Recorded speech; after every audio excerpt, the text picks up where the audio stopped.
पे आप सभी के बीच में मैं उपस्थित हो चुका हूँ। बीटीएससी की तरफ से जो आपका फर्स्ट दिन का जो सेकेंड शिफ्ट था, यानी 30 का जो सेकेंड शिफ्ट था 3 से 5, उसका मैं यहाँ पे आप सभी के बीच में पेपर लेकर हाजिर हूँ। जी हाँ, मैं पहला वीडियो दे चुका हूँ। पहला पेपर आप लोग को मैं जो है रख दिया हूँ 30 का पहला शिफ्ट का। अब मैं यहाँ पे 30 का दूसरा शिफ्ट का दे रहा हूँ और आप सभी को यह जो है nursingyan.com पर मिल जाएगा। जी हाँ, सारा पीडीएफ आपको nursingyan.com के लेटेस्ट अपडेट में मिल जाएगा। nursingyan.com गूगल में जाएंगे, नर्सिंग ज्ञान सर्च करेंगे और सर्च करने के बाद नर्सिंग ज्ञान को ओपन करेंगे और उसमें एक लेटेस्ट पेज करके ऑप्शन मिलेगा। लेटेस्ट अपडेट वाला में क्लिक कीजिएगा तो आपको ऊपर में ही जो है बीटीएससी का क्वेश्चन पेपर आपको मिल जाएगा। ठीक है, चलिए हम जो है शुरू करते हैं और देखते हैं कि कैसा कैसा प्रश्न यहाँ पे पूछे गए थे। ठीक है, 30 को सेकेंड शिफ्ट में।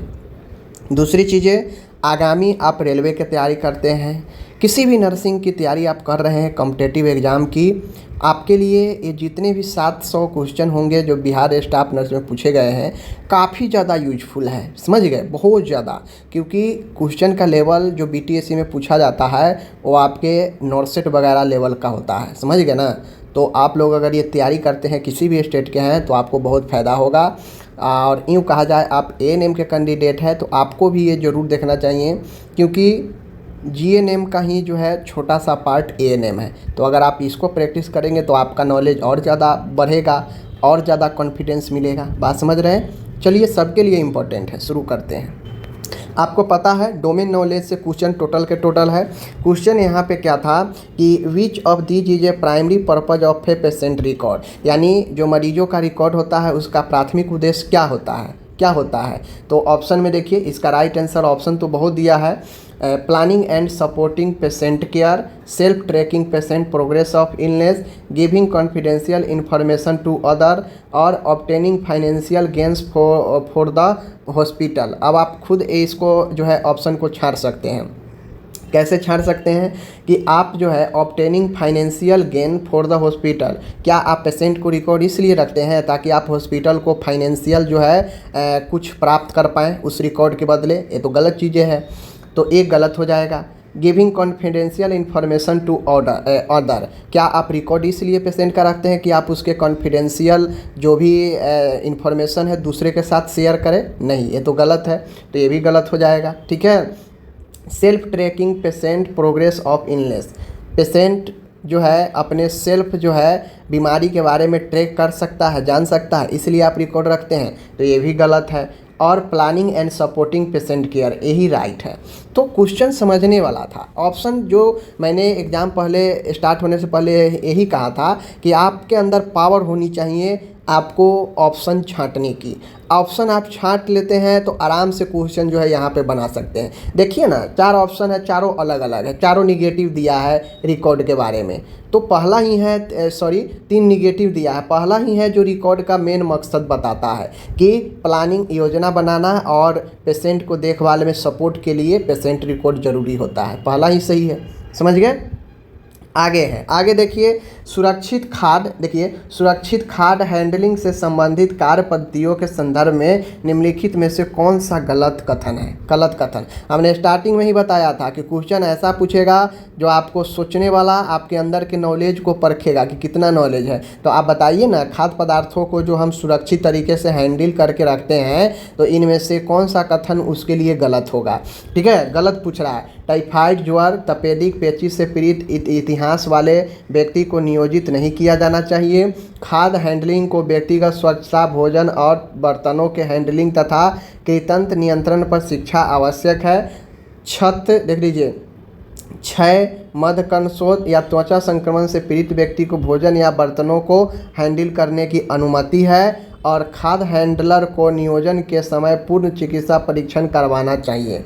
तो इसमें से पॉजिटिव बातें जो है आपको पूछा गया है। ठीक है, तो इसमें से सुरक्षित खाद्य हैंडलिंग के बारे में जो है बता रहा है कि इनमें से गलत, इसके बारे में, इसके संदर्भ में संबंधित कार्य में कौन सा गलत है। अब एक क्षय रोगी, एक जो है मधकर्ण ओटाइटिस मीडिया वाला मरीज, उसको स्किन का इन्फेक्शन है, ऐसे पीड़ित व्यक्ति भोजन या बर्तनों को हैंडल करने की अगर आप अनुमति दे देंगे, भोजन या भोजन से संबंधित बर्तनों को, तो क्या होगा, उसको इन्फेक्टेड है, वो इन्फेक्टेड है तो दूसरों को भी भोजन और बर्तन के माध्यम से इन्फेक्टेड फैला सकता है। तो ये चीज़ गलत है, उसको हैंडल करने की जिम्मेदारी नहीं देंगे। बात समझ रहे हैं? तो यही तो अपना गलत था। आगे है यहाँ पे कहता है which of the following statement related to cervical eversion in incorrect, कहता है इनमें से कौन सा असत्य है सर्वाइकल एवर्जन के बारे में। तो स्पॉटेनियस रिग्रेशन ऑक्योर यूजली बाय 20 से 24 सप्ताह ऑफ प्रेगनेंसी के 20 से 24 सप्ताह के बारे में स्पॉटेनियस रिग्रेशन यह गलत है। बाकी ये तीनों जो है सही है सर्वाइकल एवर्जन के बारे में। ठीक है, चौथा है which of the flowing point should be consider while planning the staffing of hospital, कहता है कि विच ऑफ द फ्लोइंग, इनमें से निम्नलिखित में से कौन सा वह तथ्य है जो एक स्टाफ प्लानिंग बनाने के लिए हॉस्पिटल में जो है होनी चाहिए, कौन सा स्टाफ प्लानिंग के लिए। तो देखिए सारा क्वेश्चन लॉजिकल है, थियोरिकल है। अब जो अच्छे से थ्योरी कॉन्सेप्ट को क्लियर नहीं करेंगे और वो कहेंगे कि इस प्रकार से क्वेश्चन हमको बन जाना चाहिए, तो ये तो मुश्किल है, नहीं बनेगा। वो चाहे जीएनएम के स्टूडेंट हो या बीएससी के नर्सिंग के स्टूडेंट हो, कोई भी स्टूडेंट हो, वो सिर्फ 1 से 2 महीना एग्ज़ाम के लिए पढ़कर हर एक इस साल एग्ज़ाम के पर्पज़ से पढ़े हैं 1-2 महीना, और वो कहेंगे कि हमको इस प्रकार के क्वेश्चन बन जाए, तो कहाँ से बनेगा। थियोरिकल क्वेश्चन है, अंदर से पूछ रहा है कि अगर आप ऐसे करते हैं, ऐसे है, तो इसके बारे में कौन सा सही है, कौन सा गलत है, इसका मतलब क्या होता है। इस प्रकार से डायरेक्टली क्वेश्चन बहुत कम पूछा जाता है, जो मैं स्टार्टिंग से ही बता रहा हूँ। ठीक है ना। तो देखिए यहाँ पे कहा है take account of the busy and less busy day and hour of minimum work and maximum work. तो यहाँ पे कहता है स्टाफ प्लानिंग बनाने का एक अच्छा जरिया आपका ऑप्शन नंबर 3 है। ठीक है ना। आगे हम लोग बढ़ते हैं, 5वां क्वेश्चन है according to Keyes mental health. ठीक है ना। Keyes mental health continuum that category mental health into 4 quadrant, the upper left quadrant is occupied by those with, कहता है upper left quadrant is occupied by those with, किसके द्वारा occupied होता है, किसके, कीज मेंटल हेल्थ कॉन्टिनम के द्वारा। तो optimal mental health with mental illness, समझ गए, optimal mental health with mental illness, without है, समझ गए, इन सब चीज़ों को अलग है। आगे है यहाँ पे 6ठा क्वेश्चन है where did the placental separation begin from the uterine valve edge पर द स्कल्चर मैकेनिज्म। बात समझ रहे हैं, स्कल्चर मैकेनिज्म। तो where did the placental separation begin from the uterine valve edge पर द स्कल्चर मैकेनिज्म, समझ गए बातों को। तो ये क्या होगा, centre of placenta, centre of placenta. Okay, आगे बढ़ते हैं। देखिए यहाँ पे अभिलेख और दस्तावेजीकरण के संदर्भ में संक्षिप्त रूप एसओपी का पूर्ण रूप क्या है। एसओपी का पूर्ण रूप क्या है, सब्जेक्टिव, ऑब्जेक्टिव, असेसमेंट और प्लान। बात समझ रहे हैं। आगे है निम्नलिखित में से एक को छोड़कर सभी शेष सभी पोषक तत्व परीक्षण के उपाय है। ठीक है ना। एक को छोड़कर अधिकतम जल का उपयोग करना और अत्यधिक छीलना, यह जो है आपको पोषक तत्व के जो है क्या होता है, परीक्षण के उपाय नहीं है, बाकी ये सब जो है इसका उपाय है। आगे है, आगे क्वेश्चन है कि columnar cell is the stomach secret, कहता है कोलुमनर सेल, ठीक है ना, कोलुमनर सेल जो है स्टोमिक में क्या से जो है सीक्रेट करता है, तो म्यूकिन। ठीक है ना, म्यूकिन याद रखिएगा। आगे है आहार मूल्यांकन टूल के संदर्भ में FFQ का पूर्ण रूप क्या है। FFQ का पूर्ण रूप क्या है, फूड फ्रीक्वेंसी क्वेश्चनेरियर, याद रखिएगा। नेक्स्ट क्वेश्चन है कि who introduced the Johari window model. Johari window model को किसने इंट्रोड्यूस किया, जोसेफ लूप एंड हैरी इंघम ने। ठीक है ना, जोसेफ लूप एंड हैरी इंघम, ठीक है, याद रखिएगा। आगे चलता हूँ, आगे क्वेश्चन है, यहाँ पे देख सकते हैं आप लोग कि ह्यूमन एनाटोमिकल बेस्ड सीक्रेटेड, ठीक है ना, इन विच कलर कोडेड कैटेगोरीज, ठीक है ना, बायोमेडिकल बेस्ड मैनेजमेंट। तो देखिए ये BMW से क्वेश्चन पूछा गया है।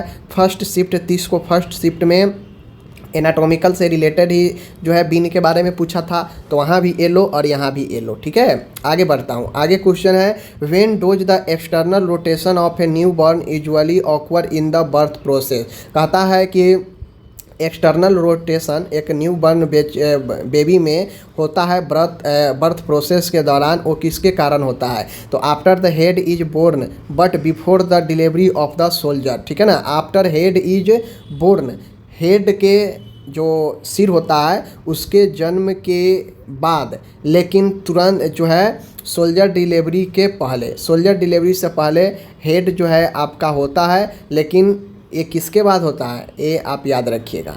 आगे बढ़ते हैं। Which diet is prescribe of patient suffering from diarrhoea. Diarrhoea से पीड़ित को कौन सा भोजन देना चाहिए? तो बैलेंस डाइट देना चाहिए। ठीक है, आगे बढ़ता हूँ। Which of the following tools is commonly use to assess the severity of asthma is clinical setting. Clinical setting के लिए अस्थमा को आकलन करने के लिए कौन सा टूल्स जो है दिया गया है? तो peak expiratory flow rate, peak expiratory flow rate PEFR। ठीक है, याद रखिएगा। आगे है question which of the following structure lies superior to the trachea. Trachea के आगे कौन सा जो है आपके होता है? ठीक है ना, ट्रेकिया से जुड़ा हुआ आपको पता है लैरिंग्स, आपको याद रखना है। ठीक है, आगे मैं बढ़ता हूँ। एज पर DSM भी proposal to mental disorder category A is define as. Category A define किस में करता है? DSM भी में। तो ये करता है the consequence of which are clinical significant distress, example painful symptom या डिजेबिलिटी। ओके, आगे बढ़ता हूँ। किसी रोगी को कंबल के माध्यम से आप स्ट्रेचर पर उठाते हैं तो मुख्यतः आपको किस सिद्धांतों का पालन करना चाहिए? तो सबसे पहले कंबल के माध्यम से उठाकर स्ट्रेचर पर रखते हैं तो आपको चारों साइड कंबल के कॉर्नर को पकड़कर तब उठा के स्ट्रेचर पर रखना चाहिए, तो अच्छे से जो है ये उठेगा। जैसे देखिए, कंबल के किनारों को उपयोग करके रोगी को बराबर तरीके से उठाने के लिए अन्य देखभालकर्ता का भी उपयोग करना चाहिए, क्योंकि सिंगल में ये पॉसिबल नहीं है।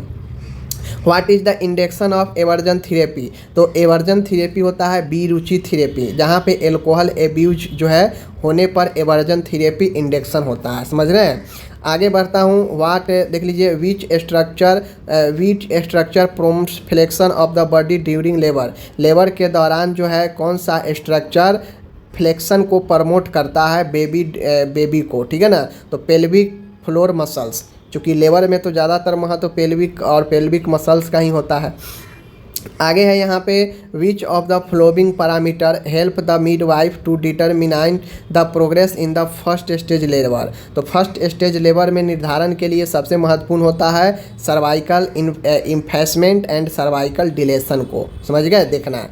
What does I stand for in the SOAPIE progress में डॉक्यूमेंटेशन के लिए जो यूज होता है SOAPIE, इसमें आई का स्टैंडर्ड पूछ रहा है, तो आई का स्टैंडर्ड होता है इंटरवेंशन। ठीक है, याद रखिएगा। आगे है, एक छोटा बच्चा अपनी नाक या चौक में छोटा सा टुकड़ा डाल लेता है, अंदर ही फंस जाता है, तो उसका प्राथमिक उपचार क्या होना चाहिए? उपचार के लिए बच्चों को निकटतम स्वास्थ्य केंद्र ले जाएं। समझ गए? आगे है यहाँ पे देखिए, how dose illness influence personal hygiene.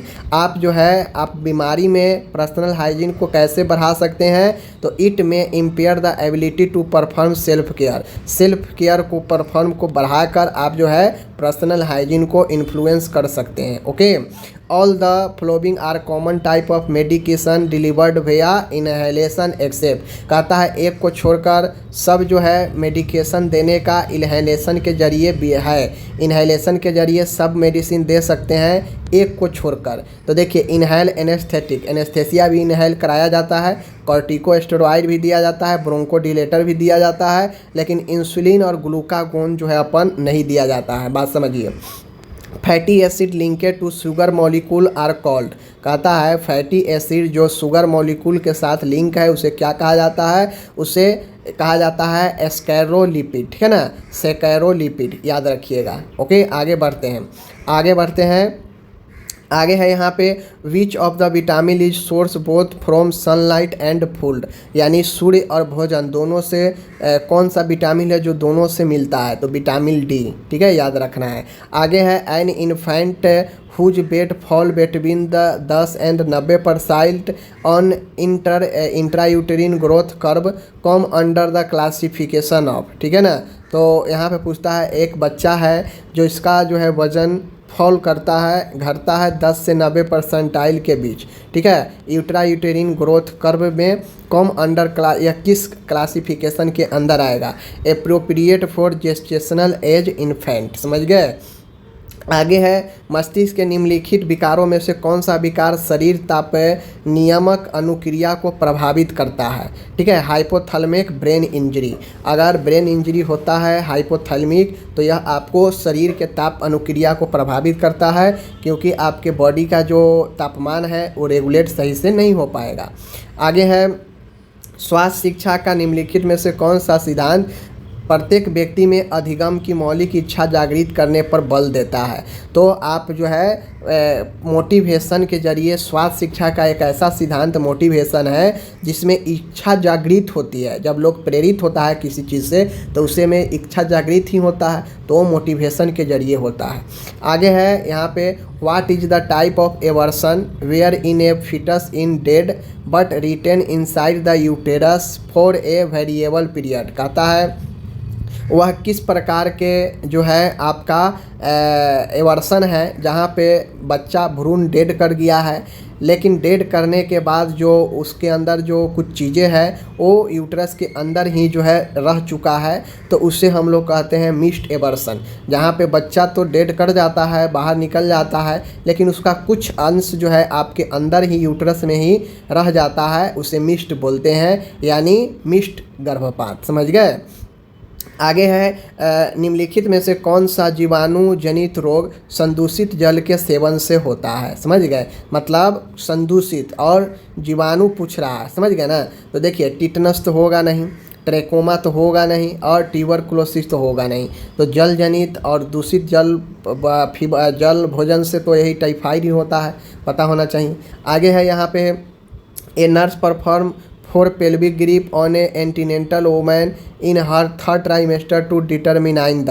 कहता है एक नर्स जो है मतलब एक नर्स जो है परफॉर्म कर रही है एक बच्चे के गर्भ से जन्म से पहले, यानी एंटीनेंटल वोमेन में, वो भी थर्ड ट्राइमेस्टर में, तो वह किस चीज़ को निर्धारण कर रही है, फीटल लाइल एंड प्रेजेंटेशन को, समझ गए ना, फीटल लाइल प्रेजेंटेशन को निर्धारण होगा। आगे है स्वास्थ्य को बढ़ावा देने के लिए ओटावा चार्टर में निम्नलिखित आउटलाइन निम्नलिखित में से किसे छोड़कर से सभी प्रमुख कार्य क्षेत्र है। तो स्वास्थ्य के लिए सामुदायिक क्रिया को प्रतिबंध करना, ये तो गलत है भाई। स्वास्थ्य के लिए अगर आप सामुदायिक क्रिया को अगर प्रतिबंध कर देंगे तो फिर लोगों के बीच कैसे स्वास्थ्य पहुंचेगा, तो ये तो पहला तो यही गलत है, यही आपका हो जाएगा। ओके, आगे बढ़ता हूँ। आगे है the shock cause by severe allergy reaction. कहता है कि एलर्जी रिएक्शन के कारण अगर शॉक आता है तो उसे कौन सा शॉक बोलते हैं। कार्डियोजेनिक शॉक होता है, आपको हृदय से संबंधित रोग होता है उसमें, हाइपोवॉलेमिक होता है बॉडी से तरल निकल जाने के कारण, न्यूरोजेनिक शॉक होता है ब्रेन में गंभीर चोट या इन्फेक्शन होने से, तो ये चीज़ें तो होगा नहीं। तो एनाफाइलेटिक होता है जो गंभीर एलर्जी के कारण होता है, ठीक है। आगे है यहाँ पे which of the following is a technique use to safely move a patient with suspected spinal injury ensuring the spinal remain align throughout the process. कहता है वो कौन सा प्रोसेस टेक्निक है जहाँ पे हम सेफली सुरक्षित तरीके से मरीज को मूव कर सकते हैं, वैसे मरीज जो स्पाइनल इंजरी वाले हो उसको आराम से सुरक्षित तरीके से मूव करा सकते हैं, वो कौन सा टेक्निक है। तो टेक्निक यही है log rolling with A structure, log rolling with A structure, ठीक है। आगे है what does DSM stand for in the context of classification disorder. Classification of disorder में DSM का फुल फॉर्म क्या है, diagnostic and statistical manual of mental disorder, समझ रहे हैं, इस चीज़ को ध्यान में रखना है। आगे बढ़ता हूँ मैं यहाँ पे, which of the following is an internal factor influence hospital utilisation within a community. कहता वो कौन सा कारक है जो हम समुदाय में हॉस्पिटल के उपयोगिता को बढ़ा सकते हैं समुदाय में लोगों के बीच में। तो hospital physical layout and internal organisation, इसके ज़रिए हम लोगों के बीच में समुदाय में हॉस्पिटल की उपयोगिता को बढ़ा सकते हैं। ठीक है, आगे है Hirschsprung disease is associated with a defect in which of the following development progress involving the enteric nervous system. समझ गए, तो failure of neural crest cell migration and different regulated by the RET gene. समझ गए, हर्षप्रंग disease अगर किन्हीं को पता होगा तो वो जो है आराम से इसको बनाए होंगे, वरना नहीं बनाए होंगे। तो चीज़ें के इंटरनली पढ़ना बहुत ज़रूरी है। आगे है, घर पर किसी वृद्ध व्यक्ति को देखभाल करने समय निम्नलिखित में से किस सिद्धांत का अनुसरण किया जाना चाहिए। वृद्ध व्यक्ति उनके घर एवं परिवेश के संबंध में तथ्य एकत्रित करना तथा उनकी देखभाल का योजना बनाना। आगे है, a patient complain of a pain and tenderness above the below the eye with headache. समझ गए, on assessment it is seen the there is fever, stuffy nose and sticky mucus in the nose. ठीक है ना, which condition does it indicate. तो कौन सा होगा, sinusitis. देखिए, लोग कहते हैं कि आपके पढ़ाया हुआ नहीं आया, ए है, ओ है, दिस है, डैट। मैं लास्ट के जो 10 दिन क्लास दिया था ना, आप जाइएगा जहाँ पे 100 150 क्वेश्चन मैं दे रहा था इंग्लिश में, लास्ट वाला जाके देखिएगा ना, क्वेश्चन उसी बेस पे आया है, क्वेश्चन उसी बेस पे एकदम आया है। ठीक है, और लोग कहते हैं कि नहीं भाई, नहीं पढ़ोगे, नहीं देखोगे तो कहाँ से आएगा। मन में अगर आपको निगेटिव भरा हुआ है मेरे बारे में तो फिर तो वो नहीं आ सकता है। और वैसे लोग पढ़ाई वाले वीडियो में एक बार भी कमेंट नहीं करेंगे, लेकिन जो विदाउट पढ़ाई वाला होगा वीडियो उस पर भर भर के कमेंट करेंगे, ए है, वो है, दिस है, डैट है। समझ रहे हैं ना। चलिए, तो ये जो लक्षण है फीवर का, स्टूफी नोज का और थिक म्यूकस का नाक में, वो साइनोसाइटिस का है। ठीक है, याद रखिएगा। आगे है सगर्भता यानी प्रेगनेंसी के दौरान मेटाबॉलिज्म परिवर्तन के कारण इंसुलिन में क्या परिवर्तन होते हैं। पहले त्रिमास में इंसुलिन का स्रावन बढ़ जाता है और दूसरे तथा त्रिमास में इंसुलिन के प्रतिरोध बढ़ जाता है। समझ रहे हैं। आगे है the gram staining technique, different between gram positive and gram negative bacteria based on sale valve composition.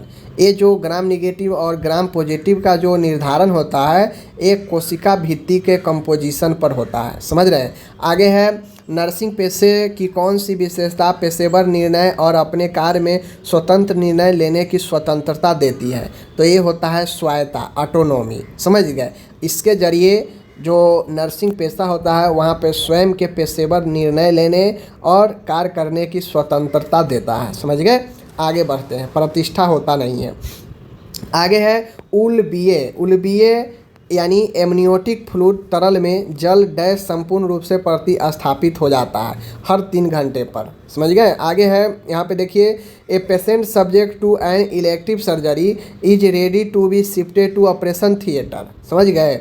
Which of these is not a immediate preparing nursing intervention. समझ गए। A nurse guides the patient through the post surgical experience and clarify his question. तो हमसे पूछ रहा है कि एक patient है, उसको इलेक्टिव सर्जरी के लिए रेडी करना है और उसे ऑपरेशन थिएटर में जो है शिफ्ट किया गया है। तो इनमें से कौन से हम जो है इमीडिएट प्रीपरेटिव, ठीक है ना, प्री ऑपरेटिव, इनमें से प्री ऑपरेटिव नर्सिंग इंटरवेंस में हम कौन सा काम नहीं करेंगे। ठीक है ना, कौन सा काम नहीं करेंगे। तो देखिए यहाँ पे दिया, a nurse guide the patient through the post surgical experience clarify his question. अब यहाँ पे पूछ रहा है प्री ऑपरेटिव सर्जरी से पहले और यहाँ पे दिया है पोस्ट सर्जिकल यानी सर्जरी के बाद। तो ये तो दोनों अपोजिट चल रहा है, तो ये दोनों गलत है। ठीक है। आगे है which of the following is not A typical symptom of somatoform autonomic disorder. ठीक है, सोमैटोफॉर्म एटोनोमिक डिसऑर्डर, इनमें से कौन सा लक्षण नहीं है। तो हेलुसिनेशन, हेलुसिनेशन एक मेंटल डिसऑर्डर है। सोमैटोफॉर्म ऑटोनोमिक डिसऑर्डर जो है उसमें स्वेटिंग, पसीना आना, चेस्ट पेन होना, पाल्पेशन, ये सब लक्षण है, लेकिन हेलुसिनेशन इसका लक्षण नहीं है। आगे बढ़ते हैं। भोजन विकार जिससे कम से कम 1 महीने तक गैर पोषक पदार्थों के लगातार सेवन के रूप में परिभाषित किया जाता है, क्या कहलाता है? तो ये पाइका जो होता है, पाइका समझ लीजिए, यह गैर पोषक पदार्थों को लगातार सेवन करने को पाइका बोलते हैं। ठीक है ना। आगे है चैडविक साइन के बारे में पूछा है। ठीक है ना। तो चैडविक साइन प्रेगनेंसी का एक जो है आपके एक संभावित लक्षण है, जिसकी पहचान निम्न शारीरिक क्षेत्र में एक विशिष्ट रंग परिवर्तन के कारण होता है। तो चैडविक साइन के बारे में सब लोग पढ़े हैं, सर्विक्स, वेजिना एंड लेबिया, यही आपका राइट आंसर होगा। N95 मास्क में N क्या दर्शाता है? तो N95 के बारे में पूछ लिया। ठीक है। N दर्शाता है नॉट रेसिस्टेंट टू ऑयल, तेल के प्रति प्रतिरोधी यह नहीं है। समझ गए? N95। आगे है यहाँ पे a patient experience apprehensive expectation for 3 months about severe event with symptoms of restless, fatigue and mind going blank along with sleep disturbance which anxiety disorder related to these symptom। यानी यहाँ पे पूछ रहा है एक मरीज को लक्षण है, उसे आराम करने में समस्या है, रेस्टलेस है, थकान है, माइंड गोइंग ब्लैंक, मन जो है एकदम उदासी है, अलॉन्ग विथ स्लीप डिस्टर्बेंस भी है। तो ये जनरलाइज एंजाइटी डिसऑर्डर का लक्षण है। ठीक है। आगे है dextrose 5% in water is classified as which type of IV fluid, किस प्रकार के आईवी फ्लूइड है? Dextrose 5 hypertonic. मैंने इस सॉल्यूशन का एक प्रॉपर क्वेश्चन भी किया था, तो आइसोटोनिक इसका राइट आंसर है। ठीक है। आगे बढ़ता हूँ। पोर्ट रोग, पोर्ट डिजीज को डैश नाम से भी जानते हैं, ट्यूबरक्लोसिस स्पॉन्डिलाइटिस, ट्यूबरक्लोसिस स्पॉन्डिलाइटिस। ठीक है। आगे है which of the flowing level of management is also called senior management. तो जो टॉप लेवल मैनेजमेंट होता है उसे सीनियर कहते हैं, उससे नीचा होता है तो मैनेजमेंट वार्ड का देखने वाला होता है। समझ गए? उसको मध्यम बोलते हैं, जो वार्ड का इंचार्ज वगैरह हो गया, मेट्रॉन वगैरह हो गया, और उसके नीचे का तो अपन सारे अलग अलग सिस्टर में वो लोग होते हैं। टॉप मैनेजमेंट जो होते हैं वो आपके सीनियर मैनेजमेंट कहलाता है। समझ लीजिए।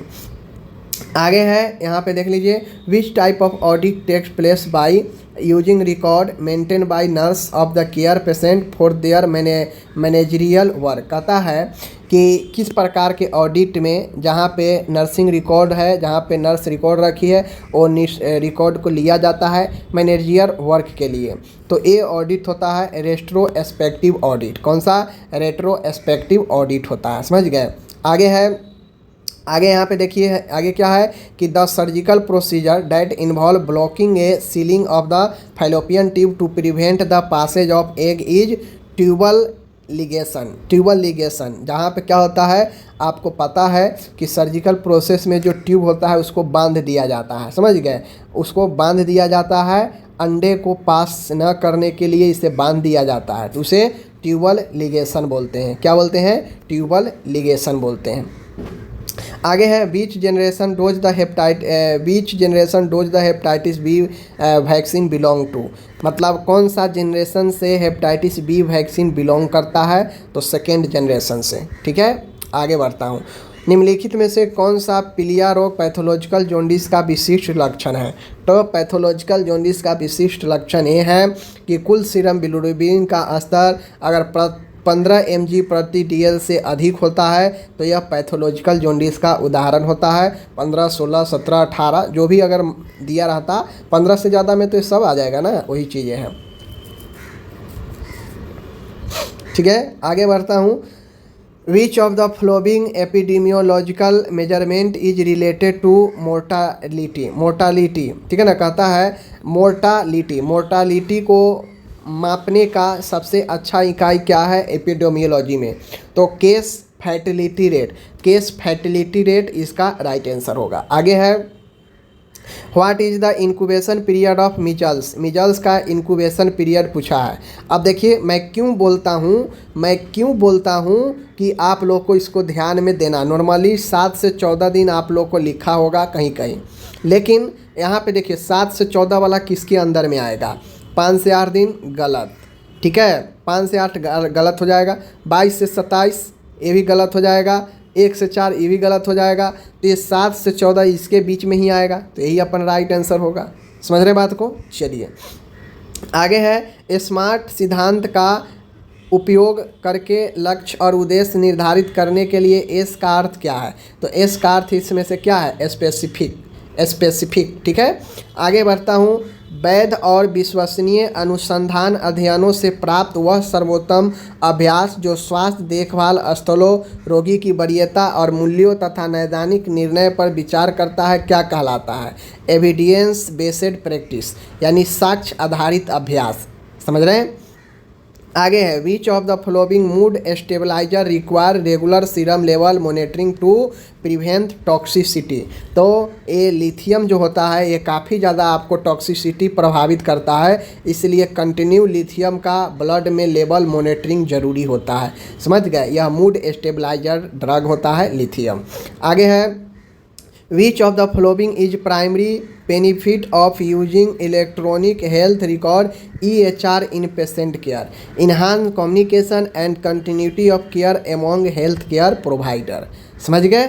आगे है, which of the neurological disease can be cause by the prolong consumption of khesari dal, ठीक है ना, khesari dal over a period of 2 से 6 मंथ। कहता है कौन सा न्यूरोलॉजिकल डिजीज है जो कारण बन सकता है लंबे समय तक खेसारी दाल लेने से, तो खेसारी दाल अगर 2 से 6 महीने तक लगातार अगर कोई कंजप कर रहा है तो उसको लैथरिज्म नामक न्यूरोलॉजिकल डिजीज हो सकता है, इसलिए खेसारी का दाल लगातार 6 महीने तक या 2 से 6 महीने तक नहीं लेना चाहिए, वरना लैथरिज्म बीमारी हो सकता है। समझ गए।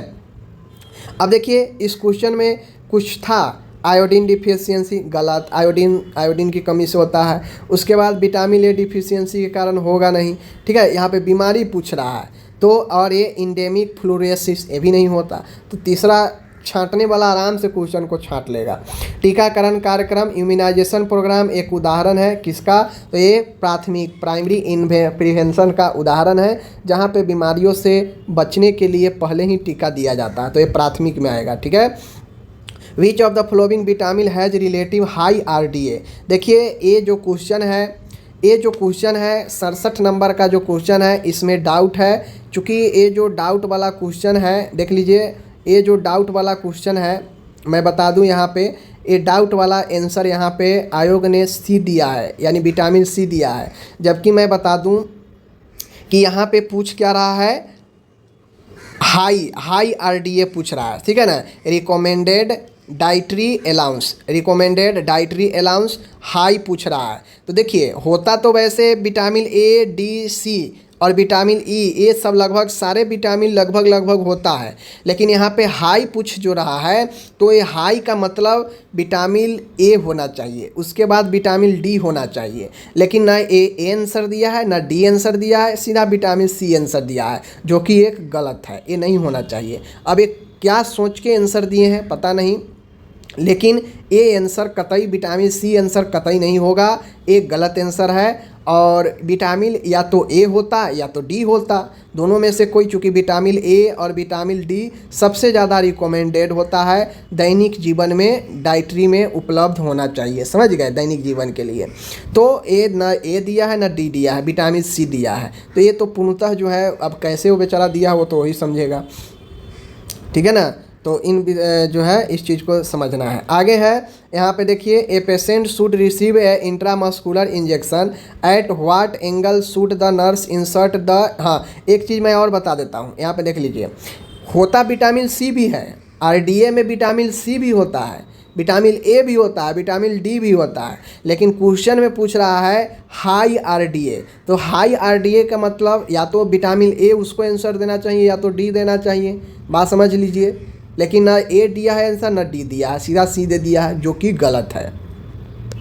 आगे यहाँ पे क्वेश्चन है, a patient should receive an intramuscular injection, एक पेशेंट जो है IM इंजेक्शन के द्वारा जो है यहाँ पे रिसीव कर रहा है, at what angle should nurse इन, कितना आसान क्वेश्चन पूछा है, इंट्रामस्कुलर सब जानता है 90 डिग्री के एंगल पर लगाते हैं, ठीक है ना। आगे है which of the following is the route by which drug is administered to respiratory tract a nebulisation और पॉजिटिव प्रेशर ब्रीदिंग एपार्टस। तो आप लोगों को पता होना चाहिए कि अगर हम रेस्पायरेटरी ट्रैक्ट में नेबुलाइजेशन के द्वारा अगर कोई ड्रग देते हैं तो इनहेलेशन सबसे बढ़िया होता है, समझ रहे हैं ना।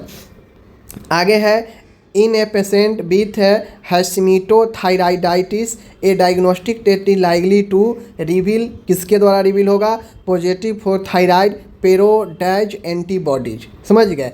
Positive for thyroid peroxidase antibodies जब पॉजिटिव होता है तो आपको ये हैशमीटोथायराइडाइटिस जो है उत्पन्न होता है। आगे है according to national immunisation schedule the third dose of placenta pentavalent vaccine can be given at, पता होना चाहिए 6, 10 और 14, ये सप्ताह याद होना चाहिए। तो 1, 2, 3, तीसरा है तो 14, ठीक है, मैं कई बार करा चुका हूँ। आगे है विच कैसन level effect the overall concentration of extra cellular fluid, कहता है विच कैसन level effect the overall concentration of the extra cellular fluid. ECF fluid को ओवरऑल सांद्रता इफेक्ट होता है किसके द्वारा, सोडियम के द्वारा, समझ गए। आगे बढ़ता हूँ।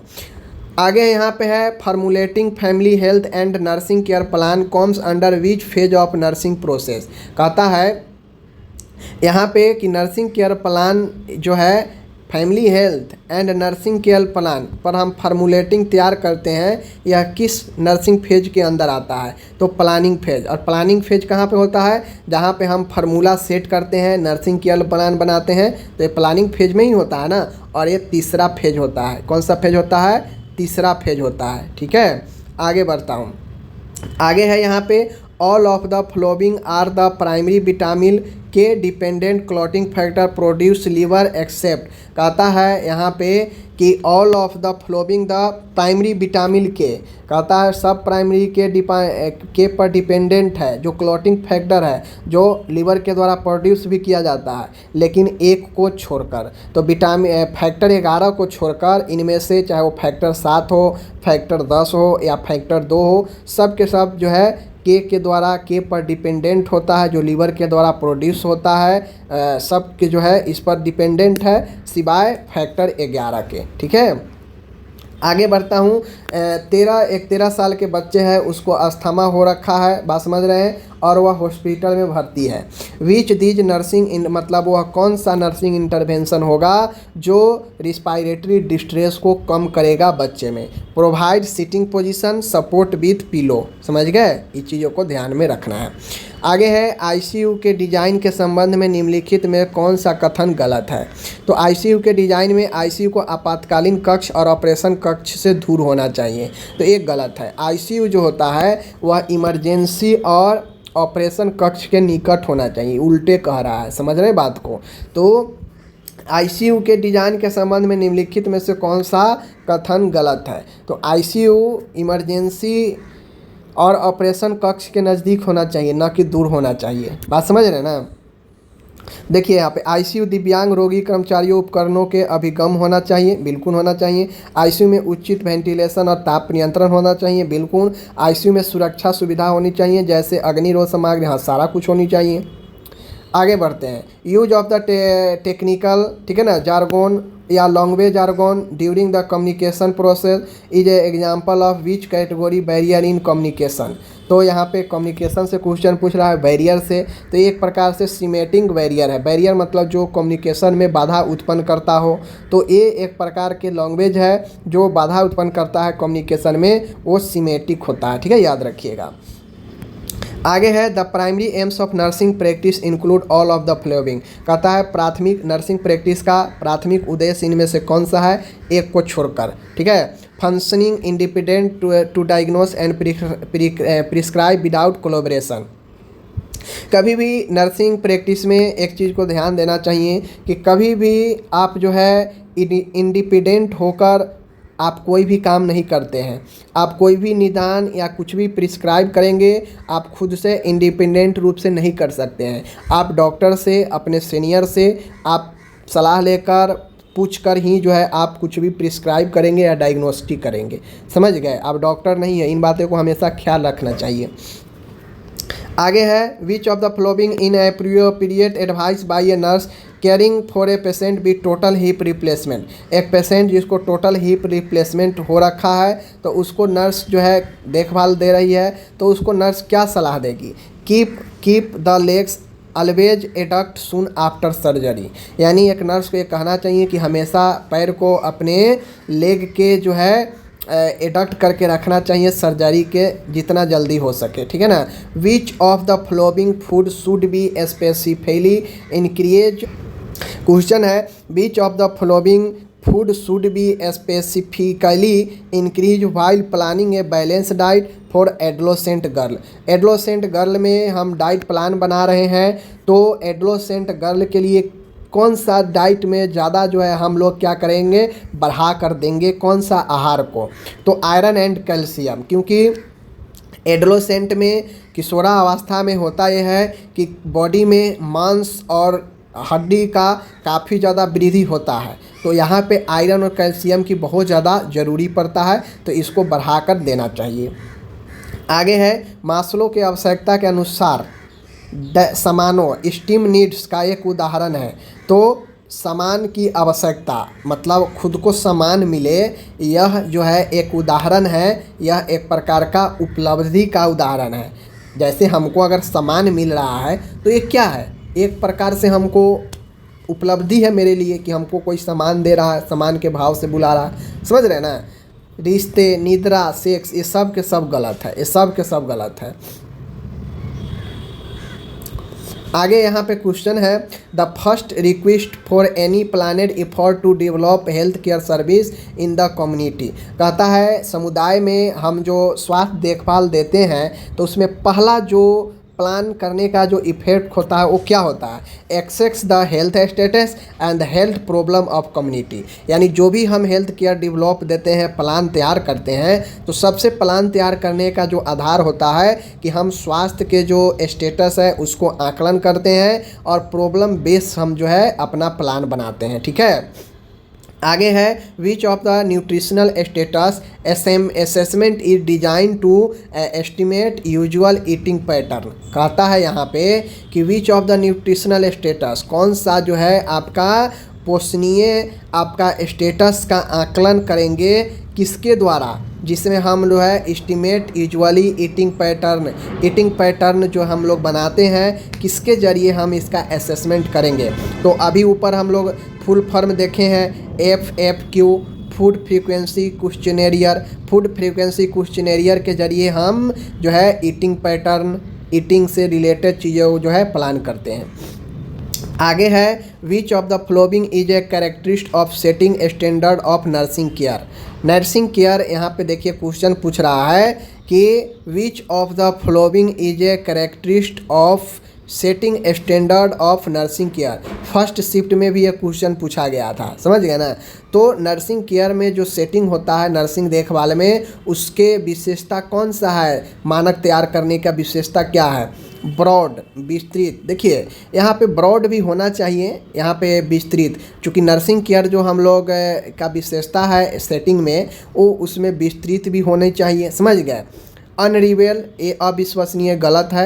डिलेड इम्प्लीमेंशन, ये भी गलत है। देरी से चालू करना, ये भी गलत है। तो ये दोनों तो होगा नहीं। लोगों का कन्फ्यूजन कहाँ पे है? ब्रॉड पे और मिजरेबल पर। देखिए मिजरेबल भी सही है और ब्रॉड विस्तृत, लेकिन इसमें सबसे टॉप कहा जाए तो सबसे टॉप जो है मिजरेबल होना चाहिए। कोई भी हम सेटिंग तय करते हैं ना, कोई भी हम सेटिंग तय करते हैं नर्सिंग केयर में, वह सब जो है मिजरेबल होना चाहिए, सब जो है मापक होना चाहिए। एक स्टैंडर्ड के लिए मिजरेबल बहुत ज़रूरी है। बात समझ गए ना। नर्सिंग केयर प्रदान करने के लिए एक मिजरेबल होना बहुत ज़रूरी है। आप कोई भी नर्सिंग केयर सेटिंग करते हैं, लेकिन ब्रॉड भी एक है, लेकिन यहाँ पे आंसर अगर ये मिजरेबल दिया है तो मिजरेबल यह सबसे उत्तम मान के दिया है, तो ये अपन राइट आंसर है, ठीक है। यहाँ पे है 85 है, which of the following peak growth hormone level after stimulation proactive test is typically consider diagnostic of GH deficiency is children. आप यहाँ पे कह रहा है कि which of the following peak growth hormone, कहता है पीक ग्रोथ हार्मोन लेवल कौन सा है, जहाँ पे stimulation test typically consider diagnostic of GH deficiency. GH deficiency एक बच्चे में कब होता है, जब ये चीज़ें 10 माइक्रोग्राम प्रति लीटर से कम हो जाता है। समझ गए, ये अपना चौथा राइट आंसर है। कहता है what is the normal amniotic fluid volume term. ये सारे क्वेश्चन पढ़ा चुके हैं। तो नॉर्मल 500 से 1000 होता है। अगर ऑप्शन में ए नहीं रहता, 600 से 800 रहता, तो हम उसी को मारते। इसके बीच में होनी चाहिए। बात समझ गए। चलिए आगे बढ़ते हैं। What is the usual route of administration of the tetanus toxoid injection. तो टीटी का जो टीका होता है इंट्रामस्कुलर IM, ये अपन राइट आंसर है। ठीक है, आगे है what is the following in the most appropriate action of a nurse while transfusing blood a patient. कहता है which of the following is the most appropriate action nurse while transfusing. कहता है जब नर्स एक ब्लड ट्रांसफ्यूजन पेशेंट को कर रही हो तो उससे सबसे ज़्यादा किस चीज़ पर फोकस करना चाहिए। Change the administration set after every use of unit. हर एक यूनिट के बाद जो है उसको जो लगाने, जैसे जो एडमिनिस्ट्रेशन करने का जो सेट है, जैसे IV सेट है, उसको बदल देना चाहिए। बात समझ रहे हैं। आगे बढ़ते हैं। Nursing procedure carry out to help and evacuation of bowel by administration of large amount of fluid through the rectum is called. तो रेक्टम के द्वारा, एनीमा के द्वारा तो ही हम देते हैं, सबको पता होना चाहिए। आगे है यहाँ पे question which of the following is the causative factor of keratoconjunctivitis sicca. ठीक है ना, which of the following causative factor, कारण पूछ रहा है केराटोकंजक्टिवाइटिस सिका, तो ये बैक्टीरियल इन्फेक्शन होता है। आगे है the skill that facility nurse to develop a helping relationship with the patient are all of the following except. कहता है इनमें से सभी के जरिए नर्स जो है विकसित करती है रिलेशनशिप मरीज के साथ में, इनमें से सभी के जरिए सिवाय किसके। तो देखिए मेंटेनिंग कॉन्फिडेंशियली, इसके जरिए भी विश्वास बनता है तो रिलेशन बढ़ता है। एक्टिव लिसनिंग, मरीज के बातों को सुने, इससे भी रिश्ता बढ़ता है। बीइंग जेन्युइन, मतलब अपने आप को जेन्युइन बनने, ये भी एक प्रकार से जो है रिलेशन को बढ़ाता है। लेकिन बेइंग सिंपैथेटिक जो है ये आपका गलत हो जाएगा। समझ गए। कहता है what is the recommended daily intake of iron pregnant women. Daily pregnant women में कितना रिकमेंडेड किया जाता है आयरन लेना, सारा ये भी क्वेश्चन मैं पढ़ा चुका हूँ।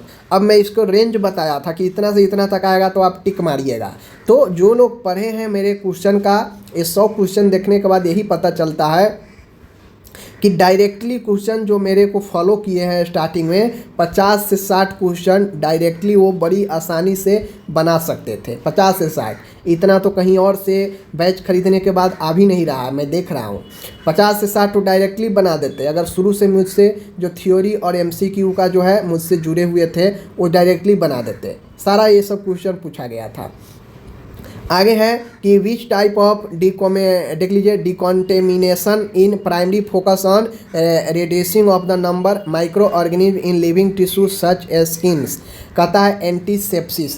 एंटीसेप्सिस जो होता है यह आपके प्राइमरी फोकस है रिड्यूसिंग करने का माइक्रो ऑर्गेनिज्म का, जो आपके स्किन पर रहता है। तो एंटीसेप्सिस जो होता है इसके ज़रिए हम अपने स्किन से जो है प्राथमिक तौर पर जो रह रहे टिश्यू है, सूक्ष्मजीव है, उसको हम हटा सकते हैं, कम कर सकते हैं। The onset of labour prior to the completion of 30 weeks of gestational is called. कहता है कि 37 वीक से पहले ही बच्चे का जन्म हो जाना या प्री टर्म लेबर के अंदर आता है, पता होना चाहिए। आगे है which of the flowing nursing theory primary centres on the ideas that the nurse patient relationship is a theoretic on built a trust and mutual understanding. तो ये कौन सा बताता है, तो आपको पता होना चाहिए कि नर्स पेशेंट रिलेशनशिप जो बनता है थ्योरेटिक होता है, जो ट्रस्ट पे होता है, म्यूचुअल अंडरस्टैंडिंग पर होता है। तो ये पाउल्स थ्योरी, ठीक है ना। जो आपका पेप्लॉस थ्योरी है, पेप्लॉस थ्योरी के अकॉर्डिंग आपका नर्स पेशेंट रिलेशनशिप है, ठीक है, याद रखिएगा। आगे क्वेश्चन है, बच्चों में पोषण संबंधी स्थिति का निर्धारण करने के लिए साकिर टेप विधि में लाल रंग का क्षेत्र इंगित करता है। तो लाल रंग का क्षेत्र इंगित करता है अति तीव्र कुपोषण, मतलब हाइपर एक्यूट माल न्यूट्रिशन, समझ गए। लाल रंग खतरा होता है, समझ लीजिए। आगे है तीव्र रक्त अतिसार, एक्यूट ब्लडी डायरिया, जिसे पेचिस भी कहा जाता है। सबसे सामान्य कारण सिंगेला होता है, ये सबको पता होना चाहिए, सिंगेला, ठीक है। The diagnostic test use for detecting diabetes insipidus, तो वाटर डेप्रीवेशन टेस्ट होता है जिससे डिटेक्ट होता है डायबिटीज इंसिपिडेंस, ठीक है। आगे है डैश भावनात्मक प्रकृति की समस्याओं के लिए एक प्रकार का उपचार है जिसे एक प्रशिक्षित व्यक्ति सोच समझकर रोगी के साथ एक पेशेवर संबंध स्थापित करता है ताकि विद्यमान लक्षणों को दूर किया जा सके, संशोधित या उनका मंदन किया जा सके, व्यवहार के विक्षुब्ध पैटर्न में मध्यस्थता की जा सके और सकारात्मक व्यक्तित्व विकास को बढ़ावा दिया जा सके।